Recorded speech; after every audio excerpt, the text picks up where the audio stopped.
Okay. तो Nokia का tab T20 जो आप देख पा रहे हो, ये लॉन्च हो गया था कल ही इंडिया में। और फ्लिपकार्ट पे भी आने वाला था सेल पे, अभी तक क्यों नहीं आया नो आइडिया। या मैं बस ये हायर वेरिएंट देख रहा हूँ, तो हो सकता है लोअर वेरिएंट आके सेल पे फिर चला गया हो। ये वाला नहीं आया। इसकी वीडियो मैंने डाल दी थी, सारी स्पेसिफिकेशन वगैरह सब कुछ। और उस वीडियो में बोला था कि इसका सबसे बड़ा जो कॉम्पिटिटर है वो ये वाला है, रियलमी का पैड। ठीक है, सैमसंग भी है टैब A7, लेकिन पहली बात वो हल्का पुराना हो गया, और दूसरी बात है कि एंड्रॉयड अपडेट्स उसमें ज़्यादा मिलते हैं, तो वो भी एंड्रॉयड 11 पे है। लेकिन मेनली मुझे लगा कि ये टैब टू बीट है, तो इससे पहले कंपैरिजन करेंगे, उसके बाद सैमसंग से भी कर लेंगे, कोई बहुत बड़ी बात नहीं है। ठीक है, तो शुरू नहीं, देखते हैं फिर। तो ये देख लो, ये है, दो कॉलम है। अगर आपको स्क्रीनशॉट वगैरह कुछ लेना है बाद में रेफर करने के लिए तो आप कर सकते हो, लेकिन ये सिंपल एक टेबल है डॉक्स। इसमें देखते हैं, सबसे पहले बात करेंगे बिल्ड की। दोनों में ही मेटल बिल्ड है, लेकिन इसमें मैं एक्सप्लेन कर दूं हल्का सा।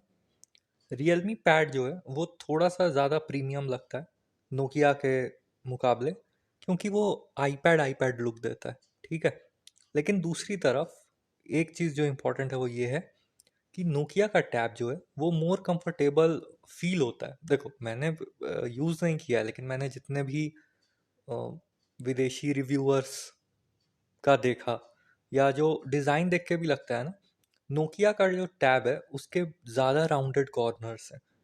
रियलमी का पूरा स्क्वायरिश बॉक्सी डिज़ाइन है, नोकिया ज़्यादा राउंडेड है, तो इजी टू होल्ड होगा, मोर कंफर्टेबल होगा मोस्ट केसेस। अब आ जाते हैं डिस्प्ले पे। दोनों में लगभग 10.4 इंच की डिस्प्ले है, 0.36 0.4, कितना डिफरेंस है आप भी समझ ही सकते हो। रेजोल्यूशन में हल्का सा डिफरेंस है कि ये रियलमी का WUXGA+, इन्होंने अल्ट्रा एक्सटेंडेड वगैरह वगैरह, है ना, वो कुछ नहीं है। वो गूगल के हिसाब से ये फुल HD से ऊपर है और 2K से हल्का सा नीचे है।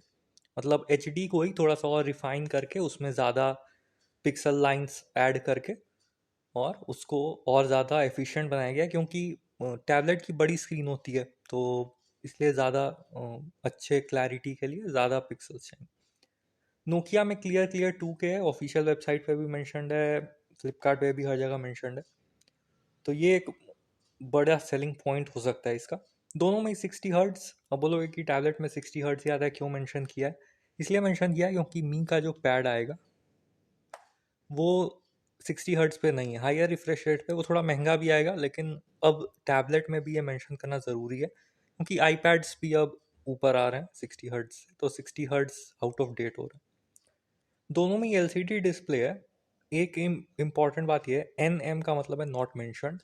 रियलमी ने कोई मेंशन नहीं किया। अगर आप रिव्यू भी देखे होगे, आपने देखी होगी बहुत सारी रिव्यू जब वो फेमस था, तो आपने एक चीज़ नोटिस की होगी कि बहुत सारे रिव्यूअर्स ने नहीं बताया कौन सी LCD डिस्प्ले है। एक दो रिव्यूअर्स ने TFT बोला है, और एक दो ने IPS बोला है। अब देखो, इस प्राइस रेंज में अगर IPS होता और वो उसको मार्केट नहीं करेंगे, तो ये तो बहुत अजीब सी बात है। इसलिए मेरे हिसाब से TFT है। नोकिया में मेंशन्ड है TFT, इसीलिए कोई प्रॉब्लम नहीं है, वहाँ क्लियर है। हल्का सा फीचर की बात कर लें तो read mode and eye comfort mode है रियलमी में। ये बस ब्लू लाइट को फिल्टर करने के लिए सर्टिफाइड स्क्रीन है। ठीक है, अब जिससे भी सर्टिफिकेशन ली हो, मेंशन नहीं है लेकिन सर्टिफाइड लिखा हुआ है। प्रोसेसर की बात करते हैं। प्रोसेसर सबसे बहुत इंपॉर्टेंट होता है, फ़ोन के जितना इंपॉर्टेंट नहीं होता है टैब में डिस्प्ले वगैरह बैटरी वगैरह ज़्यादा इंपॉर्टेंट है, लेकिन प्रोसेसर के बारे में फिर भी बात कर लेते हैं। मीडियाटेक का G80 मिलेगा आपको रियलमी पैड में। नोकिया में मिलेगा यूनिसॉक का T610। अब इसको थोड़ा सा और समझते हैं। दोनों में ही आपने मिड रेंज से लेके एंट्री लेवल तक के फ़ोन्स में देखा होगा, G80 थोड़े से महंगे फ़ोन में आता है, यूनिसॉक T610 और थोड़े सस्ते। तो वो आपको थोड़ा नीचे आओगे तो पता चलेगा। दोनों ही ऑक्टा कोर हैं और 12 नैनोमीटर पे बेस्ड हैं, ये सिमिलैरिटी है। लेकिन अगर आप बूस्ट स्पीड, क्लॉक स्पीड देखोगे, वो सब मैंने मेंशन नहीं किया है, बस अंतुतु मेंशन कर दिया आपको एक आइडिया लगने के लिए। कि दोनों में जो एंतुतु का डिफरेंस है ना वो बहुत ज़्यादा है। वो 40,000 से लेके 50,000 तक का आपको डिफरेंस देखने के लिए मिल जाएगा। इसलिए आप प्राइस में भी देखो अगर, तो मैंने जो फ़ोन टेस्ट किया था मीडिया टेक G80 के साथ वो था रेडमी का 9 प्राइम, ठीक है, या पोको का जो रीब्रांडेड आया था, आप जो भी बोल लो वो फ़ोन। और यूनिसॉक के फ़ोन के बारे में बात करोगे तो वो आया था माइक्रोमैक्स का In1B, सबसे फेमस रिसेंटली। तो ये है कंपैरिजन। बैटरी में क्लियर विनर भी नहीं है फिर से, क्योंकि रियलमी में बैटरी आपको हल्की सी कम मिलेगी 7100 mAh की, और नोकिया में बड़ी बैटरी है उससे 8200 mAh की, 1000 mAh की डिफरेंस है जो काफ़ी है।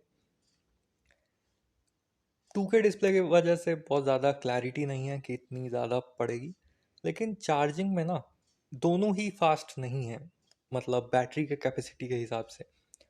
रियलमी में फिर भी 18 वॉट का चार्जर मिलता है, नोकिया में एकदम बेकार बेसिक 10 वॉट का चार्जर मिलता है। 10 वॉट से आप 8000 mAh की बैटरी को अगर चार्ज करोगे ना, मतलब बर्बाद हो जाओगे। आपको अगर आप गलती से कभी रात में चार्ज लगाना भूल गए तो सुबह में तो आपका मूड ऑफ हो जाएगा, इतना टाइम लगता है चार्ज होने में।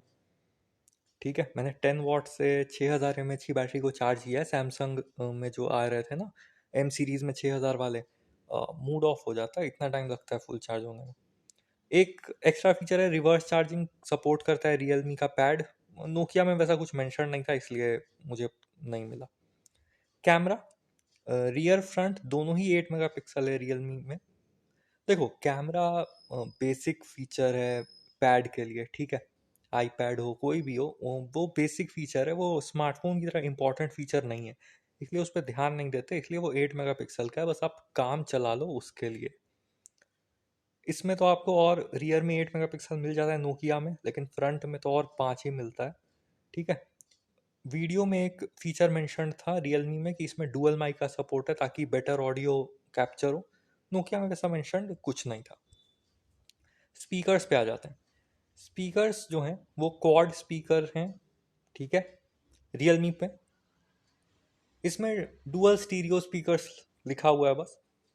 डॉल्बी एटमॉस का सपोर्ट है रियलमी पैड में, और इसमें ओजो प्लेबैक करके कुछ मेंशन था।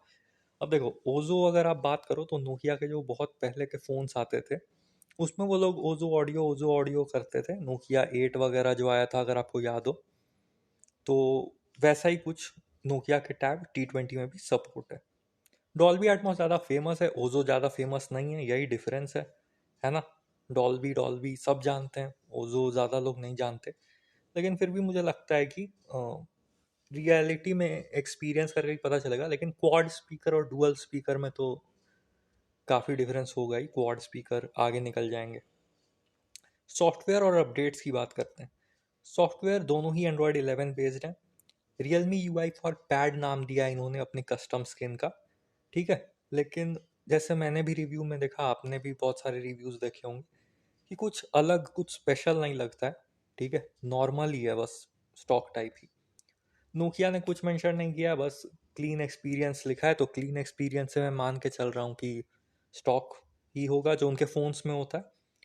एक चीज़ लेकिन जो मेंशन्ड है वो ये कि आपको 2 साल के मेजर एंड्रॉयड अपडेट्स यानी OS अपडेट्स और 3 साल तक सिक्योरिटी अपडेट्स मिलेंगे, तो उस हिसाब से ये बेटर निकल के आता है। इसके अलावा इतना ज़्यादा सपोर्ट या इससे ज़्यादा सपोर्ट कहूँ तो सिर्फ सैमसंग और एप्पल ही देते हैं। रियलमी कुछ क्लैरिटी देगा तो पता चलेगा। वेट और थिकनेस की बात कर लें, क्योंकि टैबलेट आप यूज़ करोगे ना, तो मैं भी ये टैब पे जैसे स्क्रीन रिकॉर्डिंग टैब पे हो रही है तो आप यूज़ करोगे, मैं अभी हाथ में ही ये करके वीडियो बन रही है। तो वेट की अगर बात करें और थिकनेस की, फॉर्म फैक्टर की, तो वेट 440 ग्राम है रियलमी पैड का, और सिर्फ 6.99 mm थिक है ये। थिक तो वर्ड ही यूज़ नहीं करना चाहिए एक टैबलेट के हिसाब से। अगर आप 6.9 mm बोलोगे तो मुझे ये बोलना चाहिए 6.9 mm थिन है, थिक वर्ड तो गलत हो जाएगा। नोकिया 470 ग्राम है और 7.8 मिलीमीटर थिक है। देखो थिकनेस थिननेस की बात अगर आप कंपेयर करो टैब को देखो, तो इतनी बड़ी बैटरी अगर होगी तो एक तो उतनी थिननेस थिकनेस जो भी बोल लो वो होगी। और दूसरी बात कि अगर काफ़ी पतला भी कर देंगे टैब को तो पकड़ने में आपको कंफर्टेबल फील नहीं होगा। आप चाहते हो अगर आप टैब यूज़ करो तो एक तो आपको बेजल्स भी चाहिए ताकि आपका हाथ रेस्ट कर सके। वैसे इतनी थिकनेस थिननेस तो होनी चाहिए कि आपके जो फिंगर्स हैं वो आराम से रेस्ट कर सकें एजेस पे। कुछ एक्स्ट्राज की बात कर लेते हैं। माइक्रो एस डी एक्सपेंशन दोनों में ही है। रियलमी पैड में आपको 1 TB तक आप बढ़ा सकते हो माइक्रो एस डी कार्ड लगा के स्टोरेज। नोकिया में ये हल्का सा कम है लेकिन फिर भी बहुत ज़्यादा है, 512 GB। शायद ही मेरे मेरे जो भी कितने सब्सक्राइबर हो गए अभी, 450, 1 सेकेंड। हाँ, ठीक है। तो मेरे जो भी 450 सब्सक्राइबर हैं उसमें से मुझे लगता है कि 10 के पास भी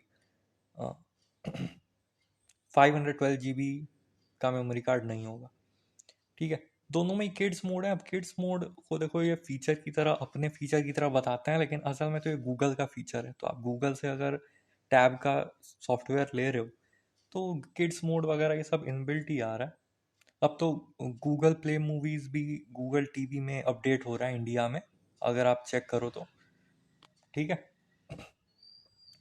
एक बहुत मस्त फीचर है जो मैंने ट्राई नहीं किया है फोर्स, लेकिन सुनने में बहुत मस्त लगता है, वो है रियलमी वॉच या बैंड अगर आपके पास है तो आपका रियलमी पैड अनलॉक हो जाएगा उसके पास आते ही। मतलब ब्लूटूथ से दोनों कनेक्टेड रहेंगे और वो देख लेगा कि आप पास हो तो अनलॉक कर देगा। ये सारे फीचर एप्पल से कॉपीड लगता है क्योंकि एप्पल में ये सारे फीचर्स हैं, स्मार्ट फीचर्स हैं। कॉपी हो नहीं हो मुझे फ़र्क नहीं पड़ता। यूज़ केस अगर आपके पास दोनों हैं तो ये बेटर निकल, मतलब अच्छा लगता है, इजी इजी करता है आपकी लाइफ को। तो ये अच्छा फीचर हुआ। इनके ईयरफोन्स के भी कुछ ये हैं कि अगर वो पहले से कनेक्टेड हैं और वो क्लोज रेंज में आते हैं ब्लूटूथ के तो वो अपने आप कनेक्ट हो जाएंगे टैब से। तो बहुत इंटरेस्टिंग फीचर्स हैं ये सारे। Last but not the least जिसको बोलते हैं प्राइसिंग, सबसे इंपॉर्टेंट चीज़ और बहुत ध्यान देने की ज़रूरत है क्योंकि ये रॉ प्राइसिंग है। रॉ प्राइसिंग मतलब लॉन्च प्राइस बोलो कुछ भी बोलो, आपको ये याद रखना है कि इस प्राइस के ऊपर से आपके हमेशा कोई ना कोई किसी ना किसी टाइप के डिस्काउंट सेल कुछ ना कुछ आएगा। तो आप इसे लेना तो और बेटर आपको प्राइजेस मिल जाएंगी। मैं बेस्ट प्राइस भी बता दूंगा जो मैंने आज तक देखे इस पे। ठीक है। 3+32 वाईफाई वेरिएंट 13,999 का स्टार्ट हो रहा है रियलमी में। 3+32 वाईफाई प्लस 4G 15,999 और 6+64 वाईफाई प्लस 4G 17,999। ये रियलमी पैड का हो गया। नोकिया पे अगर आप आओ तो 3+32 वाईफाई वेरिएंट आपको 15,499 का मिल जाएगा। 4+64 वाईफाई ओनली वेरिएंट आपको 16,499 का मिल जाएगा। और 4+64 वाईफाई प्लस 4G 18,499 का आपको मिल जाएगा। आते हैं बेस्ट प्राइस पे। तो अगर आप 10% के हिसाब से डिस्काउंट मान लो या एडिशनल डिस्काउंट जो भी रियलमी ने लगाए सेल वगैरह के टाइम, आप ना रियलमी स्टोर भी कभी कभी चेक कर लिया करो क्योंकि उस पे पैड पे कभी कभी एडिशनल 1,000 ऑफ के कूपन्स वो लोग ड्रॉप करते रहते हैं। तो अगर आप वो ग्रैब कर लोगे तो एक तो 1,000 रुपीज़ वैसे ही ऑफ हो जाएंगे। उसके बाद अगर आप बेस्ट प्राइस की बात करो तो बिग बिलियन डेज सेल में ये जो तीनों टैब है ना इसमें से आप 2,000 रुपीज़ माइनस कर लो तो 3+32 11,999, 3+32 वाईफाई प्लस 4G 13,999 और ये 15,999 वाईफाई प्लस 4G 464। ये बेस्ट प्राइस थे। उसके ऊपर से कार्ड डिस्काउंट वगैरह लग रहे थे। नोकिया में बेस्ट प्राइस का कुछ नहीं है क्योंकि अभी लॉन्च ही हुए हैं। लेकिन फिर भी अगर आप ये आ जाते हैं सेल पे और आप कोई कार्ड अभी वाले सेल के हिसाब से भी अगर आप कार्ड लगाते हो तो ये भी 1,000 दो 1,500 2,000 रुपये कम हो जाएंगे। तो ये प्राइस की बात हो गई। ठीक है। अब फाइनल अगर मुझसे पूछोगे अगर मुझे एक दोनों में से एक लेना होता तो देखो सिंपल सी बात है, सस्ता भी पड़ रहा है रियलमी पैड। और नोकिया के मैं खुद तो टेस्ट नहीं किया अभी तक, करूँगा अभी नहीं। 99.9% जब तक किसी और को नहीं लेना होगा और वो मेरे थ्रू अगर लेगा तो मुझे टेस्ट करने का चांस मिल जाएगा, तब तक अब मेरा अभी भी रियलमी पैड की तरफ इंक्लिनेशन है। ठीक है। बैटरी बड़ी है नोकिया में, स्क्रीन अच्छी है 2K, लेकिन बैटरी में वही प्रॉब्लम है चार्जिंग की। ठीक है। और स्क्रीन में कोई प्रॉब्लम नहीं है, स्क्रीन सही है। TFT है दोनों। ये मत सोचना कि नहीं IPS। तो बातें मुझे परेशान करती हैं, पहली अगर होती वो लोग मार्केट करते। दूसरा, रिव्यूअर्स में इतनी कंफ्यूजन नहीं होती कि कोई कुछ बोल रहा है कोई कुछ बोल रहा है। अगर सब कोई क्लैरिटी होती तो IPS ही बोलते सब। चलो फिर, ये हो गया।